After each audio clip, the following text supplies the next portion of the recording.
আসুন আজকে আমরা শ্বাসকষ্ট নিয়ে আলোচনা করি।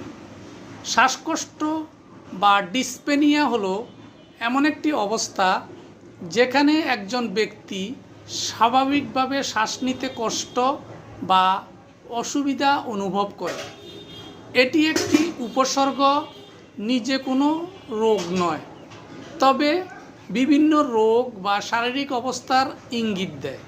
শ্বাসকষ্ট কেন হয় বা শ্বাসকষ্টের কারণ? শ্বাসকষ্টের প্রধান কারণগুলো হলো: 1. ফুসফুসজনিত কারণ, অ্যাজমা, নিউমোনিয়া, সিওপিডি বা ক্রনিক অবস্ট্রাকটিভ পালমোনারি ডিজিজ, ফুসফুসে পানি বা পালমোনারি ইডিমা, ফুসফুসে রক্ত জমা বা পালমোনারি অ্যাম্বোলিজম। 2. হৃদযন্ত্রজনিত কারণ, হার্ট ফেলিউর, হৃৎপিণ্ডের ধমনীতে রোগ বা করোনারি আর্টারি ডিজিজ। 3. রক্তের কারণ, রক্তশূন্যতা বা অ্যানিমিয়া। 4. অন্যান্য কারণ, উদ্বেগ বা আতঙ্কজনিত আক্রমণ, অ্যাংজাইটি অর প্যানিক অ্যাটাক।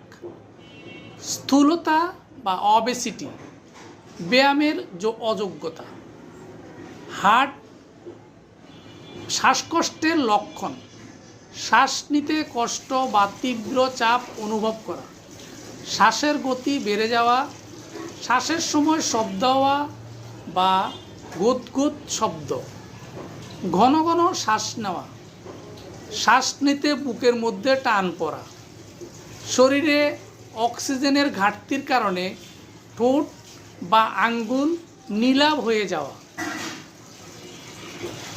শ্বাসকষ্টের প্রতিকার বা প্রাথমিক অব্যবস্থা: বিশ্রাম নেওয়া, সোজা হয়ে বসা বা আধা শোয়া অবস্থানে থাকা, টাইট পোশাক খুলে দেওয়া, বাতাস চলাচলের ব্যবস্থা রাখা, গভীর ও ধীরে ধীরে শ্বাস নেওয়ার চেষ্টা করা, উদ্বেগ কমানোর জন্য মন শান্ত রাখা। যদি শ্বাসকষ্ট বেশি হয় বা হঠাৎ শুরু হয়, তবে দেরি না করে চিকিৎসকের পরামর্শ নেওয়া উচিত।